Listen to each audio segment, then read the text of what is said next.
todos nós temos direitos, viu, irmão? Todos nós temos direitos garantidos, independente da raça, sexo, nacionalidade, etnia, idioma, religião ou qualquer outra condição. E nessa quinta-feira? Nós celebramos, então, o Dia Internacional dos Direitos Humanos, uma data importante para apontar a necessidade de ações do Estado e da sociedade no cumprimento da garantia desses direitos. E vamos entender um pouco mais sobre esses direitos, recebendo aqui uma querida amiga, educadora popular, Dona Irene Maria dos Santos. Eu falo Dona Irene porque eu não sei chamar a Dona Irene de outro jeito. Bem-vinda, Dona Irene. Obrigada, irmão Diego. Eu também tenho muita dificuldade de chamar irmão Diego, né? Mas a gente vai manter as coisas. Não, mas pode chamar de Diego também. Mas eu que agradeço, né, de ter sido convidada para estar mais uma vez aqui, contribuindo num debate de suma importância para a sociedade. Dona Irene, vamos começar explicando essa expressão que muitas pessoas não entendem. Porque quando falamos em direitos humanos, estamos falando de direitos de todos nós. E quando fala todos, são aqueles que têm bom comportamento e talvez aqueles que não tiveram um bom comportamento na vida em sociedade. É isso? É direito de todos nós? É direito de todos nós. Né? Muito bem dito aqui na introdução, são direito de todas as pessoas. Agora, como nós vivemos também numa sociedade capitalista, preconceituosa, e por aí, se a gente for enumerar, nós temos uma série de questões. Então, isso é simples dizer para a sociedade, direitos humanos defende bandido. Também, defende bandido também, porque é direito de todas as pessoas. Do negro, do branco, da mulher, do homem, do gay, do índio, enfim, de todas as pessoas. E isso aconteceu por quê? Exatamente porque os direitos das pessoas, que se a gente for fazer um resgate histórico, no Holocausto, nas 2 guerras mundiais, então começaram a perceber que era necessário criar alguma coisa que fosse um parâmetro para o respeito às pessoas. E quando a gente diz das pessoas, nós estamos dizendo de todas as pessoas. Nós não estamos dizendo do que é certinho. Não, nós estamos dizendo de todos. Indiferente de situação em que ele se encontra, ele precisa ter o seu direito respeitado. E se a gente for olhar, como nós estamos aqui numa TV católica, né? Quando você fala disso, e muitos, né, que sempre estão aí rezando, indo para a missa, fazendo terço, novena, enfim, uma série de questões, esquece que o princípio básico de direitos humanos está na Bíblia. Uhum. Eu vim para que todos tenham vida, vida plena e digna. E vida plena e digna significa de todos os direitos, né, daquilo que é necessário para você ser gente.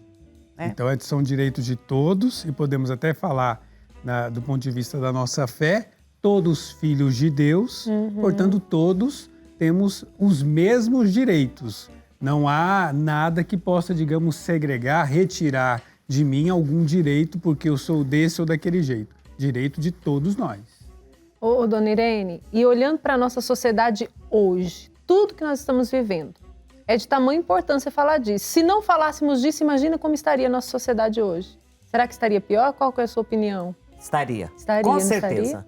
O que eu vejo hoje, né, na minha experiência que eu tenho na luta por direitos humanos, porque direitos humanos, a gente tem as siglas, né, tem essa coisa toda, mas, por exemplo, quando eu comecei a trabalhar na questão de direitos humanos, eu trabalhei, a gente nem falava, né? Não tinha essa coisa aí de direitos humanos.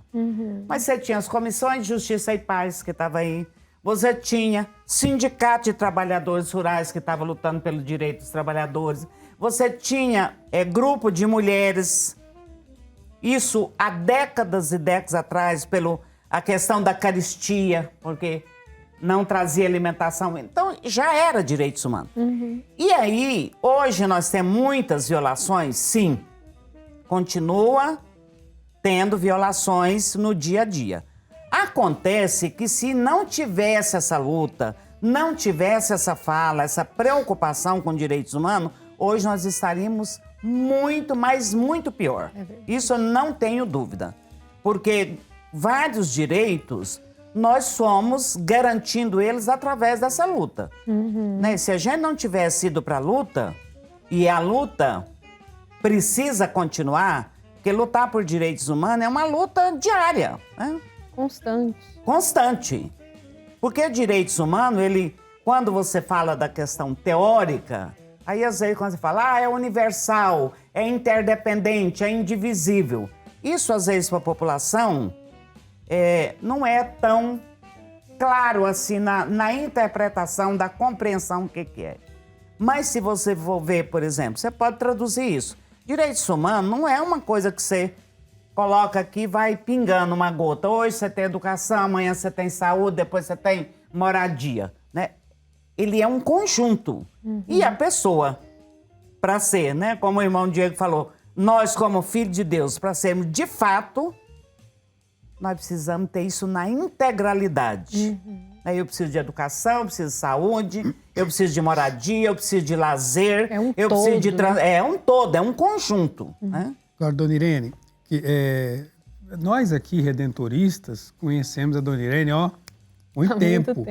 Por conta exatamente do engajamento que a senhora tem no trabalho conosco, lá, alguns anos atrás. Não fica falando muitos anos, não, porque assim, alguns anos atrás. Alguns anos. Com o padre Macedo, com quem mais? Vamos lembrar essas pessoas aí. Macedo, Ângelo, que já está no andar de cima, né? Vários que estão já no andar de cima. Isso. Luiz Marques, né? Que esse dia alguém perguntou, você conhece o padre Luiz Marques? Conheço, trabalhei com ele numa paróquia. Exato. Né? Que ele está lá em Aparecida. E sem contar os novos que eu conheço desde que entrou pro seminário, né? Exato. Rafael, Abidon, né? E eu tenho, esses são assim, os novos. São novos. Aí você imagina os outros. Dona Irene, o irmão Diego tá nos novos ou não? Tá nos novíssimos. Nos novíssimos, porque eu conheci o irmão Diego bem depois. Ah, tá. Mas, dona Irene, é uma safra. Mas eu quero chegar num lugar aqui, eu divaguei, eu quero chegar num lugar.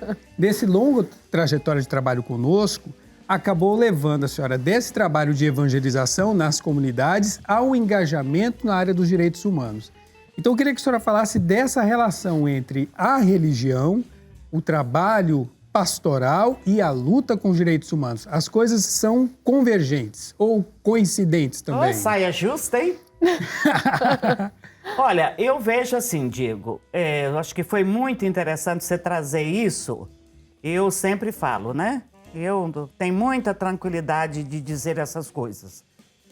A Santa Madre é composta de pessoas, tem também as suas questões que deixa a desejar, como qualquer outro segmento.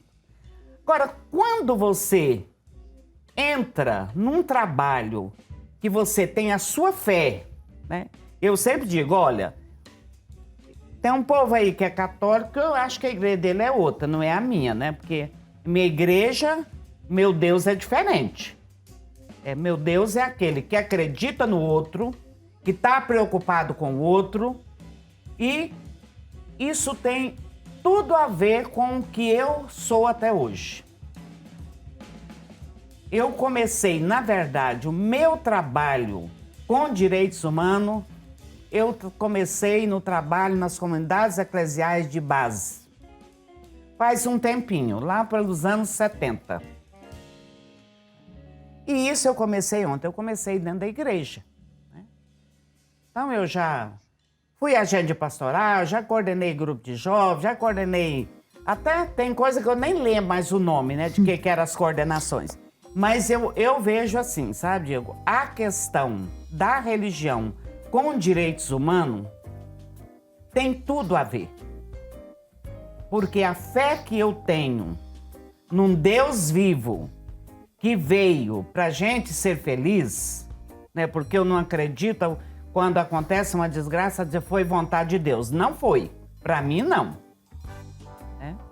Eu acho que a gente tem circunstância que às vezes leva a gente para alguns caminhos. Mas a religião ela é fundamental e não deixando ainda de mencionar o seguinte, o nosso trabalho de direitos humanos no Brasil tem a sua raizinha, o seu nascedouro dentro da igreja. Exatamente. Por exemplo, nós não podemos nunca esquecer quem foi Dom Helder Câmara. Nem falávamos dele ontem aqui no Sim. programa. Pra gente na Fundação dos Direitos Humanos. Quando a gente nem sabia muito bem, né? O que era declaração, o que era Pacto Internacional de Direitos Civis, Pacto Internacional dos Direitos Econômicos, Sociais, Culturais e Ambientais, essa coisa toda. E a igreja sempre esteve presente. Infelizmente, hoje, a igreja não tem a mesma postura, né? Caís, antes de passar para você fazer uma pergunta, Sim. quero registrar aqui que tem uma fã dessa moça que está dizendo aqui, sou fã dessa moça que vocês estão entrevistando. Ela Sim. tem história de vida e experiência nessa área de direitos humanos. É a Railda, né? Que é a Meu irmã Deus. querida do nosso padre Rafael. Meu Deus, obrigada, Rafael. Railda, pelo carinho, pela amizade. Isso mesmo. Já que ela falou que ela tem uma história de vida grandiosa e para contar, de muito trabalho, eu tenho certeza. Irene, então fala pra gente aí, na sua visão, falar de direitos humanos, há um tempo atrás era mais fácil ou era mais difícil do que hoje? Ou tá igual aí? Como que tá?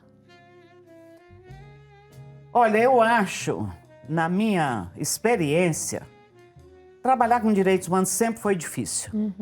Primeiro, a gente não é bem visto, né? E a gente, às vezes, fala algumas coisas que as pessoas não querem ouvir. É mal Né? interpretado? É mal interpretado. E eu acho que nós tivemos momento na história, por exemplo, no período da ditadura, né? Que eu chego um pouco depois no trabalho de direitos humanos, mas eu ainda peguei muitos ranço, né, de lá, e a gente tem até hoje. Então, havia uma dificuldade muito, assim, explícita, né? E aí você pode citar, né, nessas questões aí, você vai colocar Padre Josimo, Padre Ezequiel, Nativo da Natividade, enfim, nossa, Sebastião Rosa da Paz, se a gente for... Aí o povo fala, mas eles não trabalharam. Quando trabalhavam, sim. Todo o trabalho deles era com direitos humanos, em favor da pessoa humana, né? Hoje, eu acho que é difícil porque nós hoje temos uma situação velada. Ela é muito sutil. Então, hoje, por exemplo, você não tem... Né? Eu sempre, às vezes, brinco que a gente teve uma década que era a década das camisetas, né? Uhum. Aí matavam aqui, nós... Põe na camiseta. Matavam a camiseta. A camiseta e os colarzinhos, né? Foi uma coisa assim que marcou os anos 80 e 90. Hoje você não tem tanto isso, mas nós temos uma coisa muito mais, eu diria, mais assim, sutil. Né? Você vai cortando. E hoje a dificuldade é maior porque nós também temos um governo, que eu não vou chamar de governo, um desgoverno, que direitos humanos para eles, não precisa de longe, basta a gente ver a situação da pandemia no país. Pois né? falando inclusive Uma dessa... política pública de saúde, que é um direito humano, é um direito constitucional, porque está garantido na Constituição Federal, né? E a gente vê aí o descaso, a desvalorização das pessoas, né? Agora, dona Irene, falando inclusive nessa realidade da pandemia, nós sabemos que muitas pessoas têm dificuldade, por exemplo, até do teste ou até mesmo do álcool em gel para poder se proteger nesse tempo da pandemia. Quais os direitos básicos que as pessoas têm, digamos, garantidos e que nesse momento da pandemia não sendo atendidos? Porque, como a senhora lembrou, está lá na Constituição. Saúde é direito de todos. E dever do Estado. E o que o Estado não tem garantido? Olha, para te dizer, o Estado, como sempre, né? Ele nunca foi um garantidor de direitos. Então vamos deixar claro que não é de agora. Não é de agora. muito tempo. Isso eu estou falando do momento atual da pandemia, mas essa história ela não começa agora, não. Ela já vem de décadas e décadas de outros governos. E eu aqui não estou falando de governo como partido, nada disso. Estou falando de governo como responsável Como por uma Estado, política do Estado. Né? Isso. E isso nunca foi respeitado. Né? Porque, por exemplo, como é que eu vou garantir a questão da pandemia se a boa parte da população não tem saneamento básico? Como é que eu vou garantir se em muitos lugares, e não são poucos, e também não é da agora não tem água? Água tratada. Eu não vou te dizer nem água tratada. Não tem água para você lavar as mãos. Aí passa, né? Muito bonito, na TV, na rede social, enfim, nos veículos de comunicação. Lave as mãos não sei quantas vezes. Com o quê? Não tem como. Então, isso é uma lacuna que está vazia, deixada pelo Estado. Como é que você tem de celebrar 72 anos de existência da Declaração Universal, 32 anos da Constituição Federal, que nós chamamos de Constituição Cidadã, né? Se você não dá a condição humana da pessoa ter água para lavar as mãos. Agora, você imagina, para beber, né? Como é que você vai ter álcool em gel? Você não tem nem a comida, que é um direito fundamental, a alimentação, você não tem. Nós estamos vendo aí as várias campanhas de grupos solidários que estão fazendo o papel do Estado, porque isso não é um papel das associações, das entidades. Isso é um papel do Estado. E o Estado está ausente. E o Estado Omisso, tá ausente. na verdade, né? Omisso. Se a gente for buscar, há coisa para comemorar? Tem, nós temos avanço, mas nós temos muito mais para reclamar. E aí diz, é porque a gente reclama demais? Não. Lá na declaração diz que você precisa ter um salário que garanta tudo que é fundamental para o ser humano. Quantos nós estamos hoje com quase 15 milhões de desempregados, sem contar o salário que tem aí, que são salário que não é nem de sobreviver. De viver, então, a gente nem toca no assunto, né? Mas a sobreviver. Então, eu vejo assim, que há uma ausência muito grande do Estado nas políticas públicas e nas políticas sociais. E não, até porque eu não sou de pôr culpa em ninguém, eu acho que culpa é um trem muito pesado. Mas eu acho que há uma ausência do Estado, mas também há uma ausência grande da sociedade. Porque nós precisamos garantir. E garantia de direito, pela experiência que eu tenho, só se ganha na luta. Insistência, buscando, É insistência, indo atrás. tá lá, é cobrar, o direito é meu. E a gente começar, porque eu acho que a gente já começou, mas eu acho que seria um começo mais fortalecido de nível de consciência, de políticas públicas que nós temos. Por quê? Eu vejo as pessoas falarem aí, negócio aí de tratar no SUS, esse negócio de graça não funciona. Gente, quem é que disse que SUS é de graça? Não, nós já pagamos isso.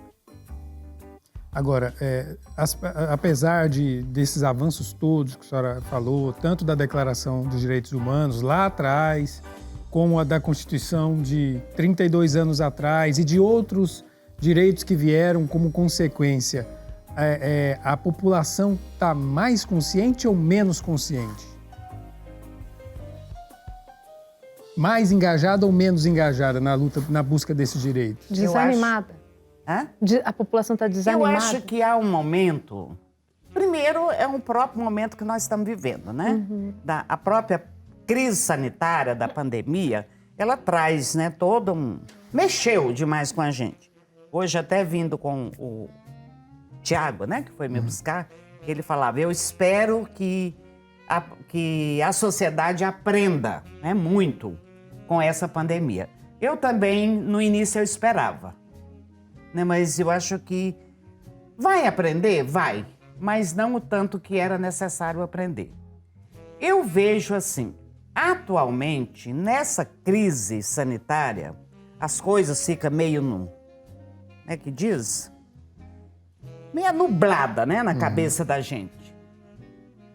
Mas eu acho que ela trouxe uma coisa, e isso no meu ponto de vista, é um ponto de vista pessoal. No meu ponto de vista, ela trouxe uma coisa. Ela veio mostrar pra gente quem é a sociedade que nós temos, qual é. Porque a gente tem visto atitudes da sociedade nessa pandemia que você olha e fala, não é verdade, eu não estou vendo isso. O que se espera de uma sociedade civilizada no século XXI, né? No século XXI. Depois de tanto trabalho. Eu, esses dias, até comentava, falei, gente, será que tudo que nós fizemos foi errado? Alguma coisa aqui, né? Porque eu vejo assim, a impressão que eu tenho que aquilo que a gente imaginava das pessoas consciente, politizada, mais humanizada, mais solidária, mais fraterna, eu hoje vejo que não é bem essa sociedade que nós temos. Nós estamos com a sociedade individualista, na linha exatamente do capital. Você tem, você não tem, e o capital ainda está. Se você não pode ir para a competição, você fica de fora, né? É. E é muito triste ver como essa competição de querer ser melhor que o outro, ter mais do que o outro, vai nos levando a realizar e ver cada vez na sociedade cada vez mais violência, cada vez mais divisão, cada vez mais injustiça. Isso tudo tende a crescer. Por que eu estou falando isso? Enquanto você estava falando, a senhora estava falando da questão de todos têm direito à saúde, está faltando até alimentação, está faltando, enfim, foi citando algumas coisas, nem o salário não consegue nem sobreviver direito. Todas essas realidades são situações que não se resolvem de um dia para o outro. Agora, o que dizer para quem está acompanhando o programa, que vai ao hospital, está passando mal, e nós estamos vivendo muito essa realidade agora, mas já vivíamos antes, está precisando de um leito de UTI, está precisando de um tratamento e não consegue. O que fazer? Será que isso não é mais uma cultura? Tipo assim, não tem o que fazer, eu vou lutar pelos meus direitos agora, sendo que eu estou precisando com urgência? O que dizer para essa pessoa? Olha, eu acho que na questão de expectativa da gente lutar, a gente precisa também ter uma consciência que tudo depende de tempo. E mudança, uma transformação social, política, ela também leva tempo. Eu gosto muito da comparação com o agricultor.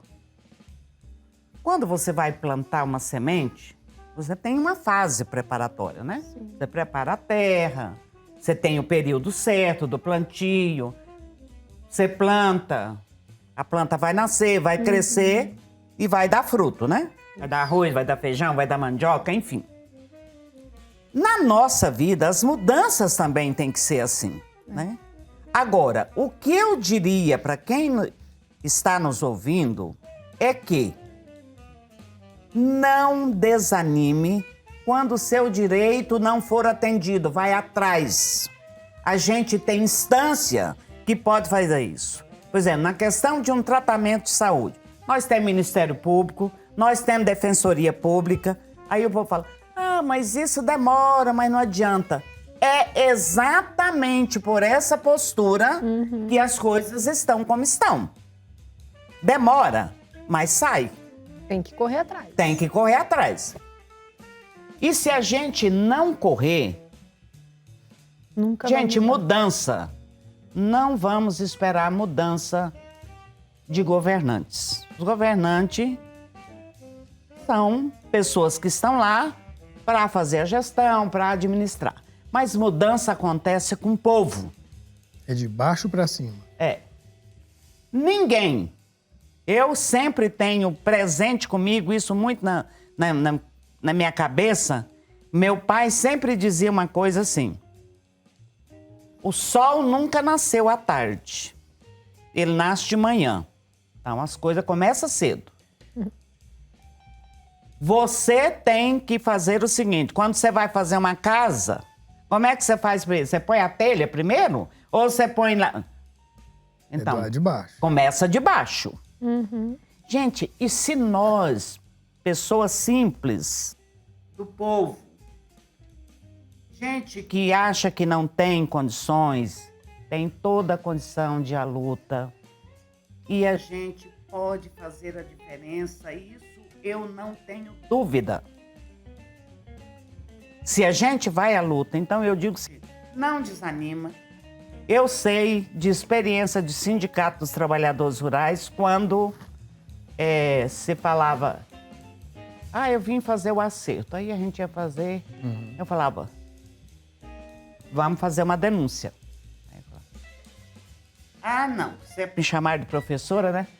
Não, professora, esse negócio de denúncia, não. Dona Irene, vou ter que encerrar. Parece que o microfone da senhora está com problema. Ah. E o tempo também está esgotando. Mas eu preciso agradecer, então, sua participação.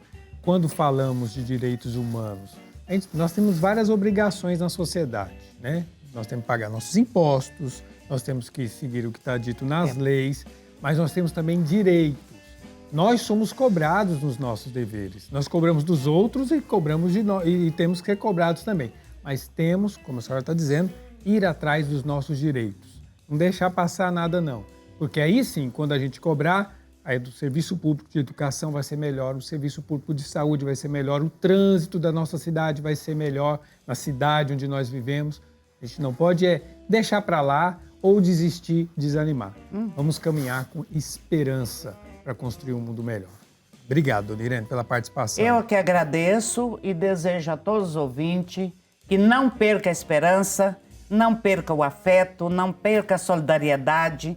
Vamos junto, trabalhar junto por um mundo melhor de direitos humanos de fato.